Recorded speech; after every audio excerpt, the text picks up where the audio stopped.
Hello everyone, it's Darkseeker here again, bringing you another video, this time looking at SteveFrench Hunter. Now this is something that I've looked at previously. In fact, previously I've looked at the Orange Hunter, I've looked at the Jab Hunter, and now we're going to be taking another look at the SteveFrench Hunter, but a bit later on in the season, in the laddering season, if you will. So it's really a chance to see, is this deck still effective comparative to the first time that I showcased it.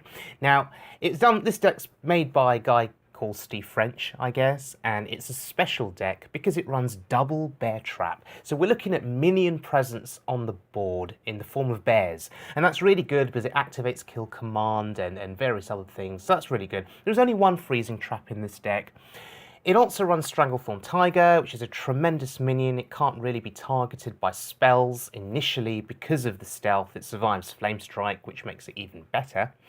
And there is a one copy of Flare, and that is to combat all of those Secrets Paladins. But it's also very, very good against mages and any other class that runs secrets. Oh, Hunter, it's good against hunters too, particularly against hunters, because I do believe most types of hunter do run secrets, but not all mages run secrets. So anyway, we've got a very strong start here against the mage. We've got the mad scientist, and of course the scientist is tremendous because when it dies it pulls a secret out of your deck. It thins your deck out, so those secrets are not sitting in your hand, and it will help you essentially draw into your other cards, which is important. So it's essentially saying, the scientist is saying, play a secret for free, which is tremendous. Obviously at 2 costs, so at 2 cost you're getting a 2/2 minion plus a secret, a 2-cost secret. So that's tremendous. It's great value. And there's the mage's mad scientist, and we still don't know what kind of a mage this actually is. Yes, he pinged on his first turn there, on the previous turn. It could be a tempo mage with a bad hand, or it could very well be the freeze mage. Well, we're going to find out now. We've triggered the secret. Let's see what it is. It is Ice Barrier. It's a freeze mage. That's pretty common to see freeze mages playing Ice Barrier. Alternatively, it could be a tempo mage that's very confused. Who knows? But anyway, Frostbolt there on Huffer was really good for him, and there's the ping. Okay, he values killing the creeper because he knows it's a beast. That's actually a very smart play there. He doesn't want to activate kill command, and well, who can blame him? Kill command with a beast is 5 damage. So there's the ping again. I know some players would have just left it. Well, there's the other reason he was pinging. He was setting me up for explosive sheep. That's pretty heads up. So we're going to trigger the sheep after we do our damage to the face. Thankfully, the Shredder survives. That's the benefit of having 3 health. And notice what we're doing. We're being aggressive. We had 2 weapons in our hand, so we're going to play one and we're going to go face. I think that's really, really important. We've got to get that damage in.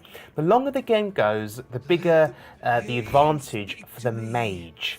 And I will start using up all of my cards, running out of steam, and the mage will gain steam, and I'll be in serious trouble. So we need to close this game out as quickly as possible. We cannot let it drag on. I have lots of options here. Houndmaster would turn the owl into something, well, that survives the ping, which is useful. Alternatively, I can buff up the owl and trade into the Acolyte of Pain. So lots of options here, lots of options to think about. But the Acolyte, we don't want it to survive or to be left on the board, because he can ping it and draw cards, and that's particularly annoying.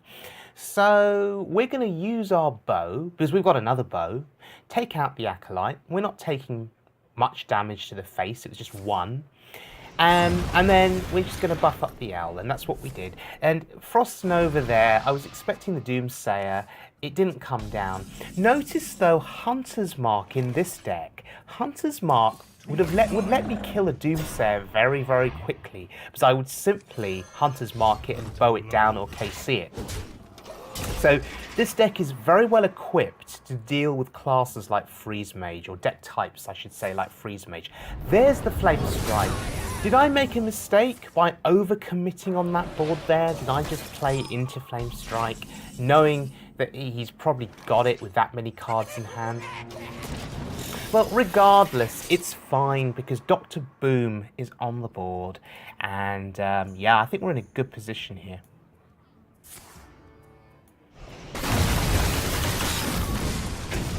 So there's Blizzard. The bombs do a little bit of work there. Not entirely the best outcomes. He's taking down Dr. Boom. And notice what's happening. I'm running out of steam. Okay, no. King's Elec, really good draw. That's a chance to gain some steam. Okay, didn't win the joust there. At least I know Antonidas isn't currently in his hand. And we win. There we go. Fantastic. So, KC there being activated with the beast. And it's a win. And we get a quest done too. So we won that game there, but we were getting to the point where if the game had gone on much longer, there was a chance we could have lost. You know, he could have Alex Straza'd his own face at some point, putting me out of range, and then just start developing minions, and I would have lost. Or he'd have shot me down with burn spells. So, yeah, in the end, that did work out quite well. This match here against a Druid, Flare here is pretty useless. We could have done with Flare in that earlier game, but it just didn't show up. And that's the problem with only running one copy of Flare. You essentially have a lower chance of drawing into it, and that's the problem. But we've still got a strong hand here in this game. We've got the Mad Scientist, we have the coin as well.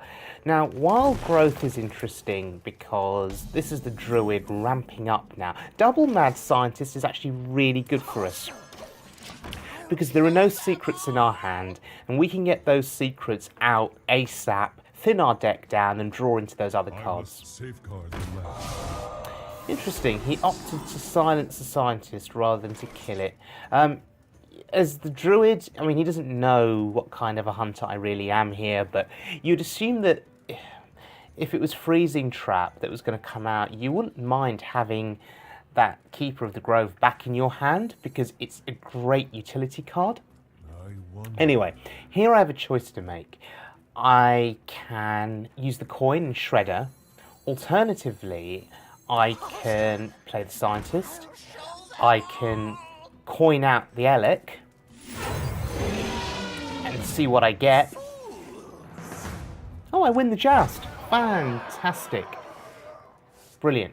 Now, I was considering Hunter's Marking the Keeper of the Grove and killing it off with the Scientist, but I'm valuing the Hunter's Mark for something else here, something bigger, something more threatening. I'm not afraid of two attacks. Well, there's something that is more threatening, and that's what I would value killing with the Hunter's Mark.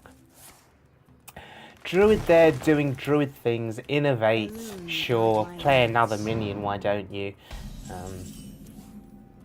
Okay, so interesting turn here. I think we have to Hunter's Mark the 4/6 taunt. The question is, after we do that, what do? We could play the Shredder on curve, or we could play Unleash the Hounds, which is off curve, but it will give us a bit more sort of, well, I guess board presence? Maybe? I mean, we can use one of the Hounds to kill the 4/6 with the Hunter's Mark. We can use it to kill a 2/1. We'd have some 2/2s on the board. Yeah, it's interesting. I think this is fine. We do want to kill the 2/3 because the 2/3 is ramping up his mana even more. I mean, notice the difference in mana there. He's at 6, I'm at 4. The Dynastus Aspirant is really awkward.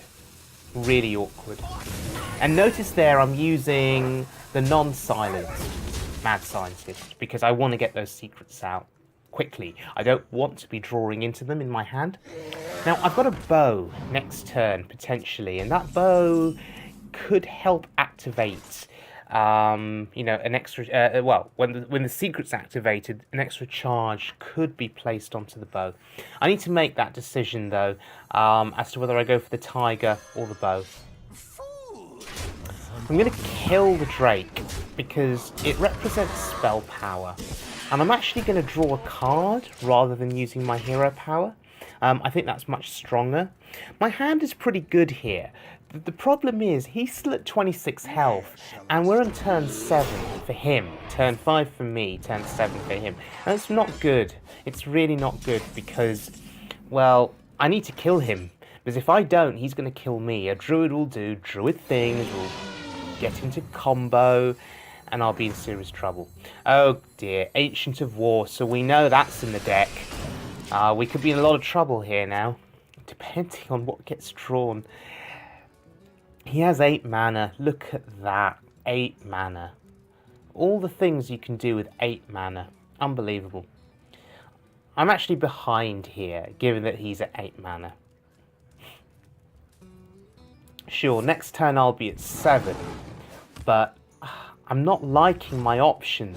Okay, he's tanking some damage there, great, but that means Swipe is coming out, which is not great. Oh, I get a Murloc. Interesting. Okay. I could kill the 4/6, but I would lose the extra charge on my bow when the trap gets triggered. That's slightly annoying. But do I want to leave it up? No, I don't. Because once again, I am scared of Force of Nature Savage Roar. It is turn 9. And leaving other minions up on the board is just not good at all. Really isn't. I mean, would he have had lethal there? It's 14 plus 6, 20, 22. Yeah, he would have had lethal. With Force of Nature Savage Roar on turn 9 with the Druid of the Claw, I think. Unless I'm calculating that wrong. No, 14 plus 6 plus 2, yeah. He would have had lethal.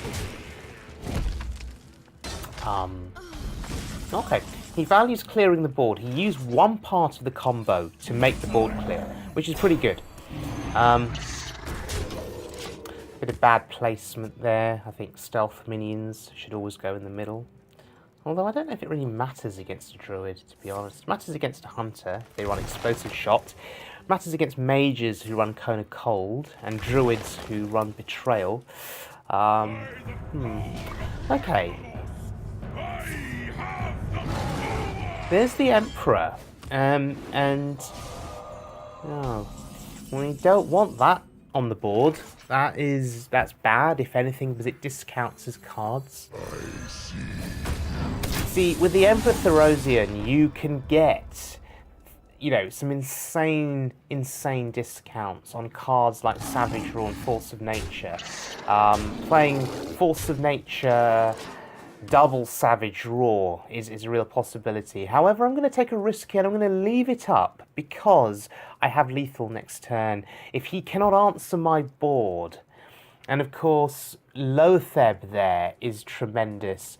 You know, it's 5 attack, 5 health. Stranglethorn Tiger, 5/5, Web Spinner 1/1. And of course, Lotheb locked out his spells. So it was a heads-up play because it's saying if you got combo, you're not going to be able to play it, even with the discounts from the Emperor. So Lotheb there, really saving the day perhaps. He wants to get rid of it. And now, well, we're in a position where we can more or less win with a bit of extra damage. And there's the Houndmaster, there's the hero power. So building up that board there with, you know, a couple of really strong 5/5 minions was just great. And he killed Lotheb. He should have killed the Tiger because the Tiger activates Kill Command. It activates the taunt buff from Houndmaster. He killed the wrong thing by killing Lotheb. So, yeah. Not bad at all. Rexa! versus Jaina. You asked for it. Let the hunt begin. Okay, so we're going up against a mage. Now, we're going to discard the trap. Oh, that's a really good curve. That's a really, really good curve.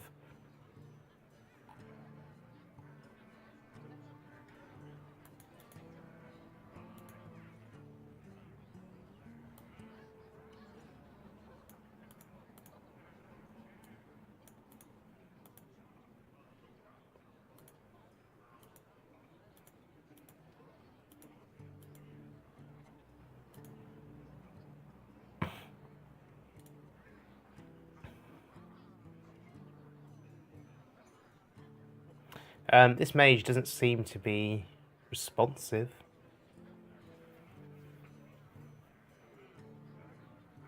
Maybe he's AFK.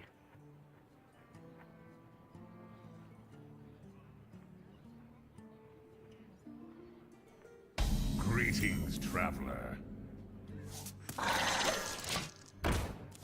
Alright, Web Spinner to start with. It's a 1-1 which gives you a beast.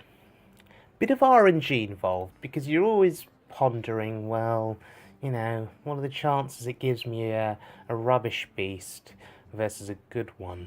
But regardless, for the stats, you know, let's think about this for a second. A 1-cost minion that's a 1-1 and it gives you something in return. Do you know what? It's pretty good.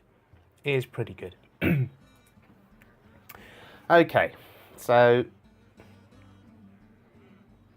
what's he got? Apart from stalling.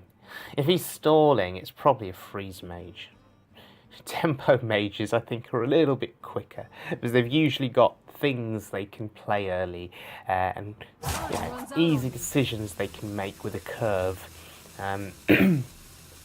This could be a freeze mage that's just pondering very, very carefully. What do I do next on my next turn, on the turn after that, and then the turn after that? Because freeze mage is a bit like a game of chess.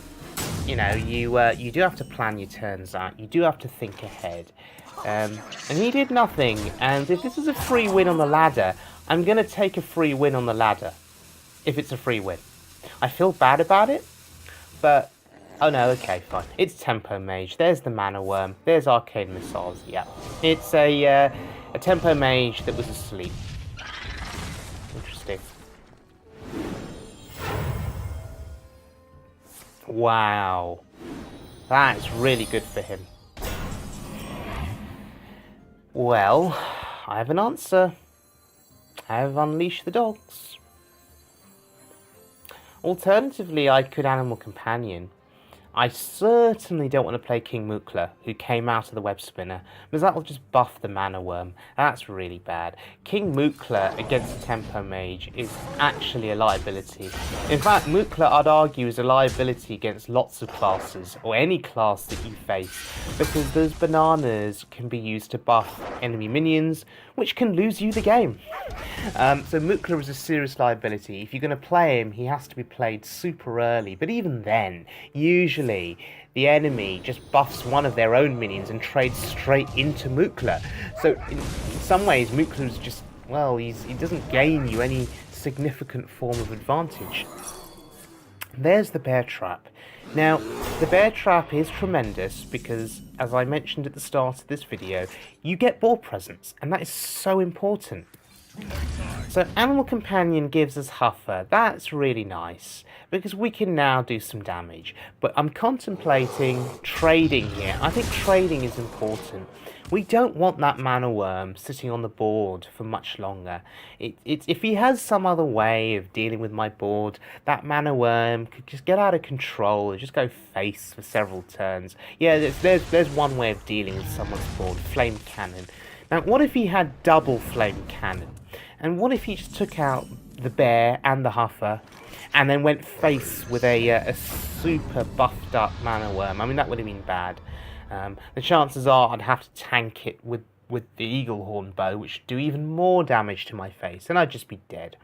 So there's Lotheb blocking out spells. Very effective in the last game was Lotheb, because he blocked out combos of spells. I mean, we saw the Druid use Force of Nature, but he had to spend all of his mana on that one spell because of Lotheb. So Lotheb could have saved me in that last game, in the sense that saved me from combo, really, or saved most of my board from being cleared by combo. So really, really strong card is Lotheb. You either play him on turn 5 because he's, it's mana efficient.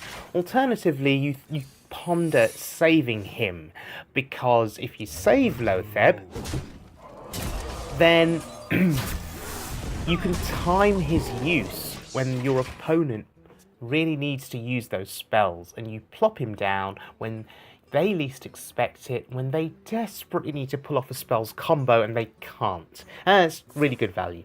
So there's the Frostbelt on Lotheb. It's not bad. I'm happy for him to tank that.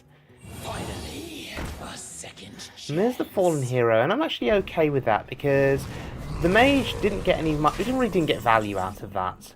2 damage on Lotheb there when he'd already been put down to 1 health. Yeah, it's not bad. I'll take that. But we're going to get rid of the Fallen Hero. We don't want the mage doing 2 damage every turn. In the end game, that can really add up on your face in terms of killing you. But in that situation there, the Fallen Hero's battle effect, if you will, or effect. I wonder.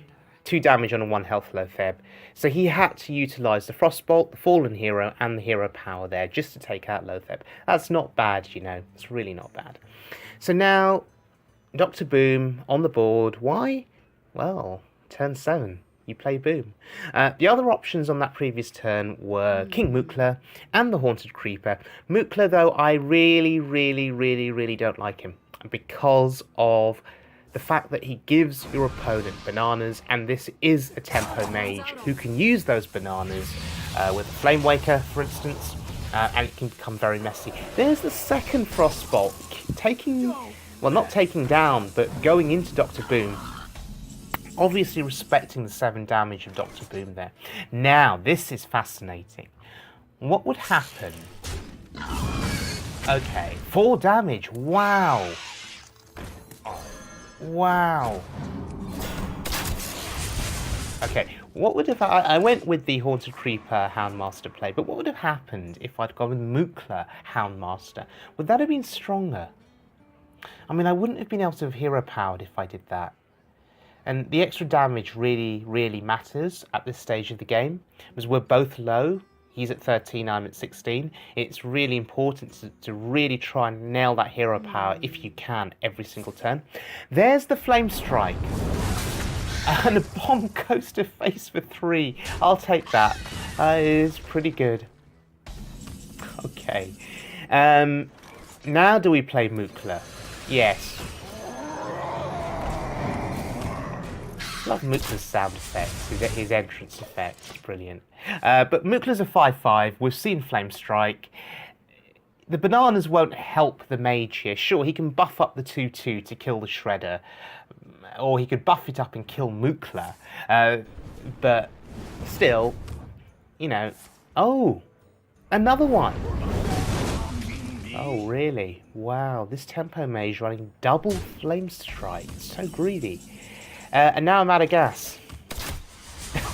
And that's not good. So I'm not going to trade. I'm going face. Because now my hero power is what's going to make me win this game, really. The Hunter hero power in the late stages of the game, I would argue, is superior to the Mage hero power, because it's 2 damage to the face comparative to 1 damage to the face. Of course, the mage has the flexibility of choosing where to place the hero power, on the enemy's face or on the enemy's opponent, on the enemy's minions. But in the late stages of the game, all that really matters, I think, is face. And that's how you win those games. So the Hunter hero power, really, really good here. Putting him on a very short clock. It's a 2-turn clock. If he can't clear my board, it's a 2-turn clock. So Fallen Hero really actually coming into worth there for the mage. Conceal. Wow. Well, that's not going to help him. It's not really going to help him. Is this mirror entity? And if it is, do I care? So he's got 9 damage, including the hero power. Should I have played anything? Was that a mistake? Should I just have passed?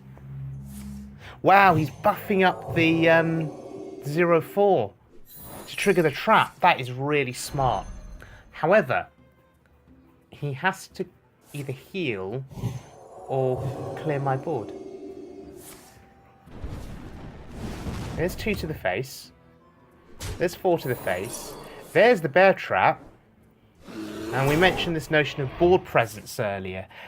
Bears are really good for board presence. The bear trap is essentially a 2-cost 3/3 taunt. That's great value. And there we go. We beat the mage. Okay. So far, so good. We're at rank 12 with 4 stars. And now we're going up against another druid. Let the hunt begin. Right, Flare really useless here. In fact, all of those cards are of little value in the early game. That hand is not really what I wanted to see. I wanted Mad Scientists in that hand, maybe with the bow or Animal Companion as 1 3-drop. So double Scientist bow or double Scientist Companion would have been nice, or even better, Spinner Scientist Companion would have been tremendous. So, druids, what are we expecting? We're expecting Living Roots, potentially in this early game, or the Dynastis Aspirant. If you've watched my previous videos with Midrange Hunter, you'll know how much I dislike that card, because it gives druids even more of an opportunity to ramp up with their mana, which they don't need because they've got wild growth.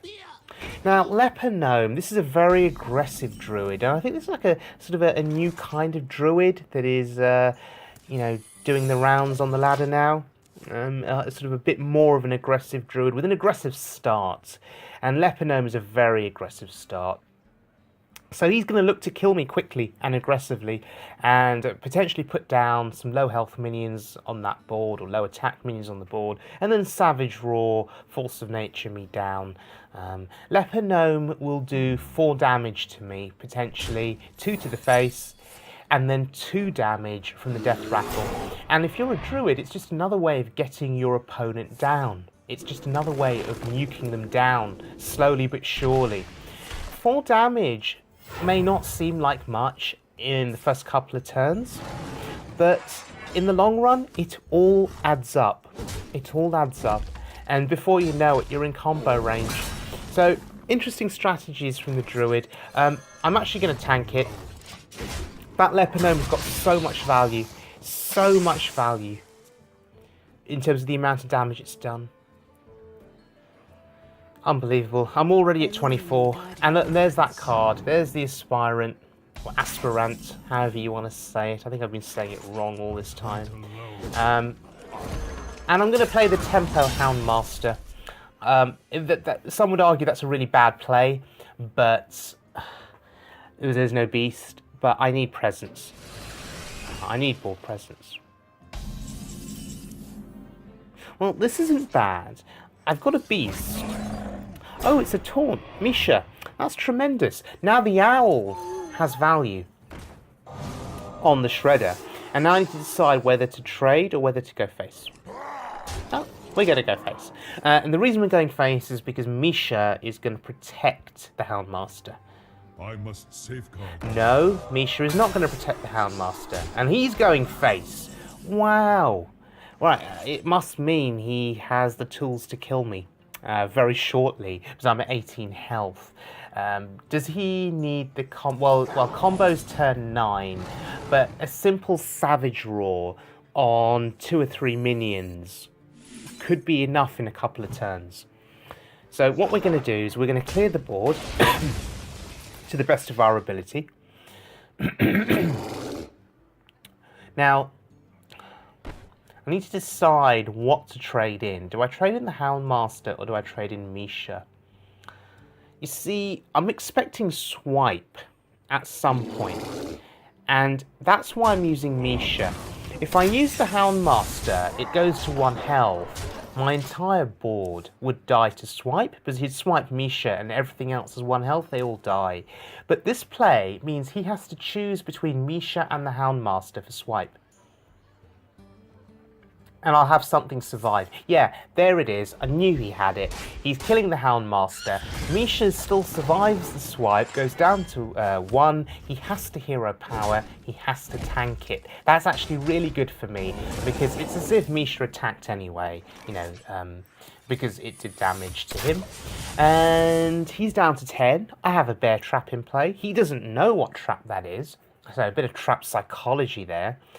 You can... Oh, Dr. Boom. Well, I guess it's turn 7.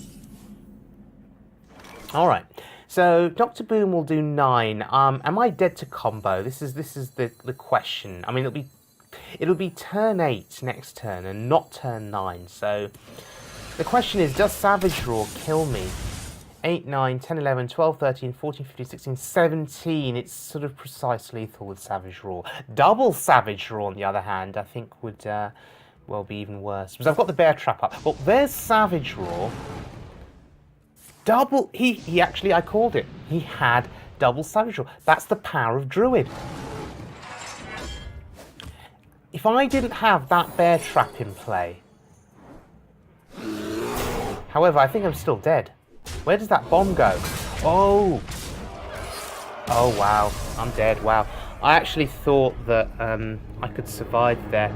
So we lose to the Druid with double Savage Roar.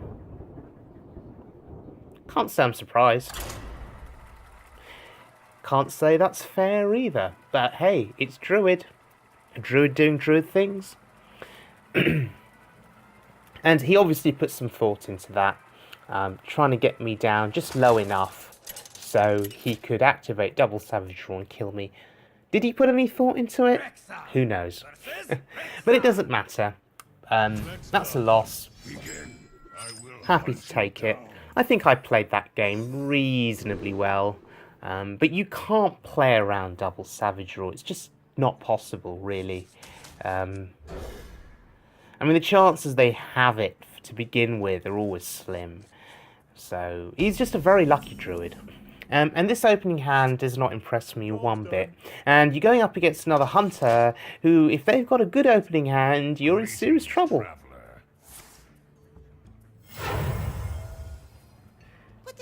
Knife Juggler. Well, I can answer it with the Quick Shot. It's not something I really feel comfortable doing because Quick Shot is a great utility card for when you're trying to draw a card. But in this situation, we cannot let the Juggler live. It's just too threatening. And there's a beast. There's the Haunted Creeper. On its own, it doesn't look threatening. Oh, Misha again. But with KC, Haunted Creeper is lethal in terms of utility it can provide. So he silenced Misha because he's valuing the face damage. Interesting. Well, what I'm going to do here is I'm going to utilise the bow and the spinner. I think that's a decent play. Because what we can do is we can remove 2 things from the board and just try and control the board there. Alternatively, I could have gone face and just tried to be super aggressive. Well, there's the trap. But he has nothing else to play with it. Now I'm going to make the assumption it's explosive trap. Surely it has to be explosive, right?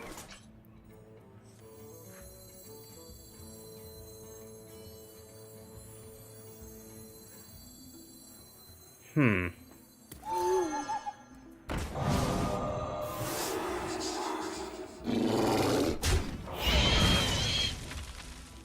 actually valuing removing his Haunted Creeper. Now, I'm going to end up sacrificing my Owl if that is explosive traps. I'm not going to attack with anything else because I'm presuming it's explosive.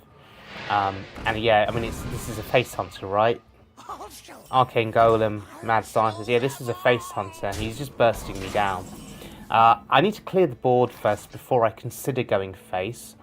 The only saving grace is that he doesn't have an Eagle Horn bow up. So if I do trigger the trap this turn, he doesn't get an extra bow charge from it. That's the one saving grace. So that is a consideration. It's a consideration to trigger that trap because he doesn't have the bow on. So what we're going to do is we're going to trade. We're going to kill the scientist first because, yeah, that means if that is explosive, he doesn't draw out a second explosive trap because one is already in play. It is explosive trap. That is absolutely fine. I get 2 1/1s and I get Ghazrilla.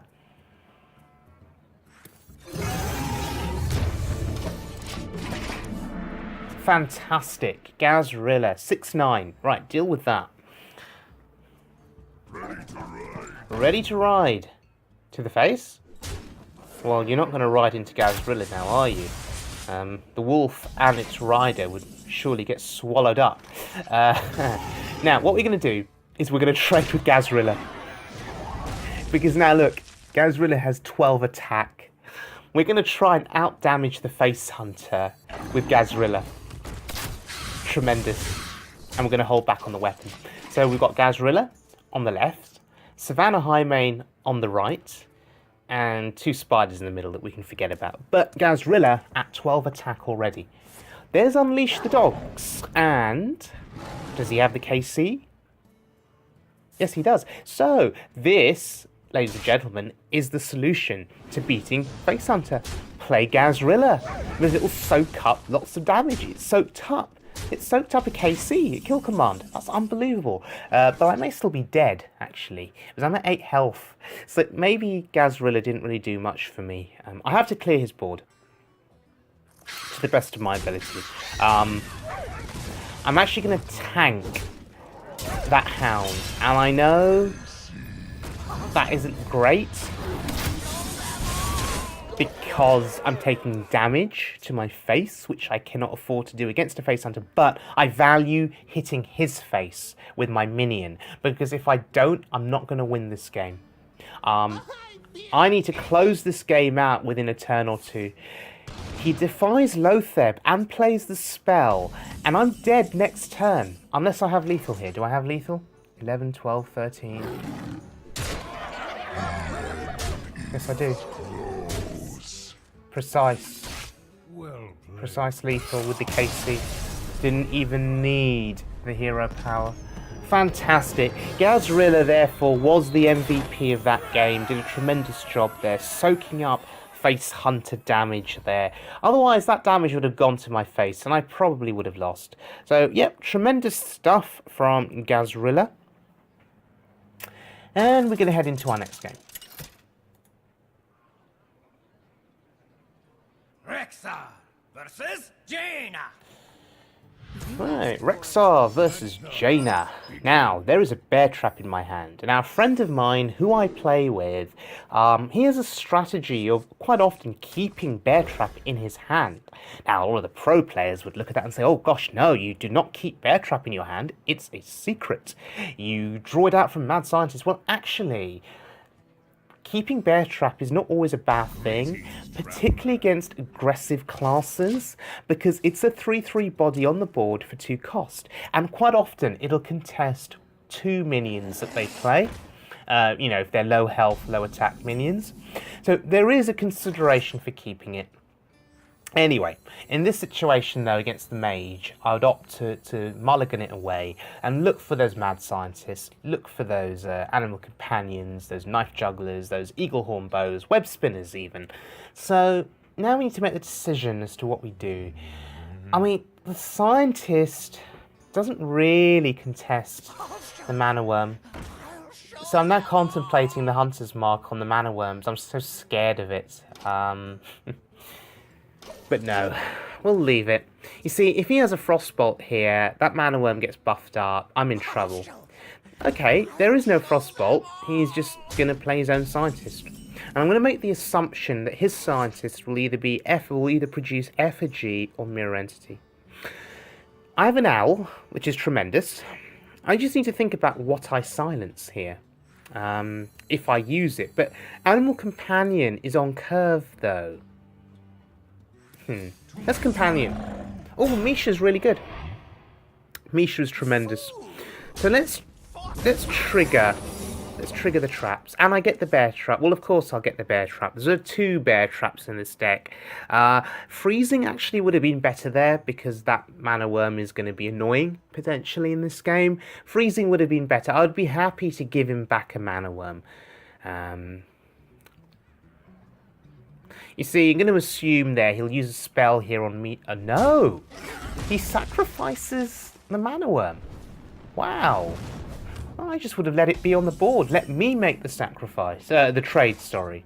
Oh, really interesting. Okay, well, I've got options here. I can Houndmaster on curve, use up all of my 4 mana efficiently, or I can Web Spinner, Hero Power.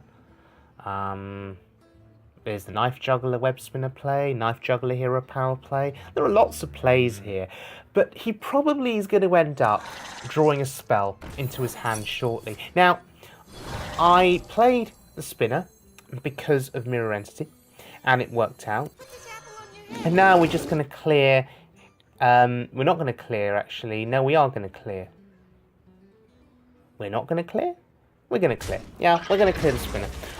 Yeah, I forgot for a moment that there was a Mirror Entity there, or a secret there. I was thinking, oh yeah, Knife Juggler, Hero Power. Yeah, that's 2 damage. That'd be good. No, I would have given him a Juggler. Spinner was the safest bet because of Mirror Entity. Just give him the Web Spinner. He'll get a Beast, but you'd hope it's nothing too significant. We'll silence the Shredder because it's such a high value minion, and we'll quick shot it.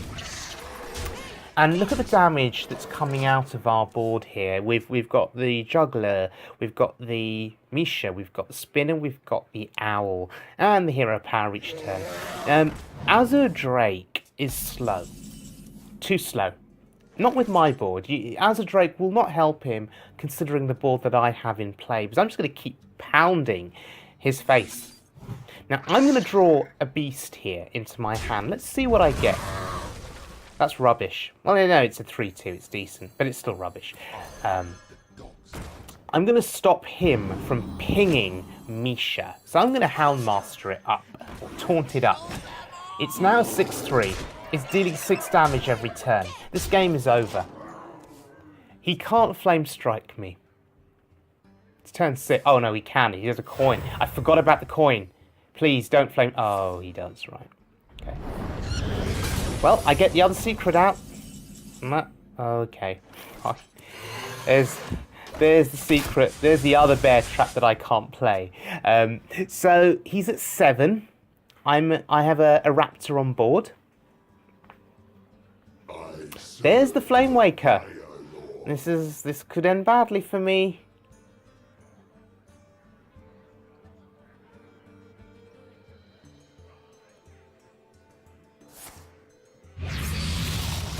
Unstable Portal, he's fishing. What are you fishing for? Frostbolt? Really? Alright, you cleared a minion, I guess. And that's useless. I actually feel scared now. I was like, oh, King Krush! From Unstable Portal. He got King Krush from Unstable Portal. Unbelievable. And I get a bear trap. I win. You win. There's the value of bear trap. It blocks King Krush. And there's the bonus. Fantastic. Okay. So, the French Hunter, or the SteveFrench Hunter, didn't really get an opportunity in this video to use Flare effectively, but as I said to you previously, this is sort of an update with this deck, you know, playing it a second time just to see if it is as effective as before. Yes, it is. It's still a very effective deck.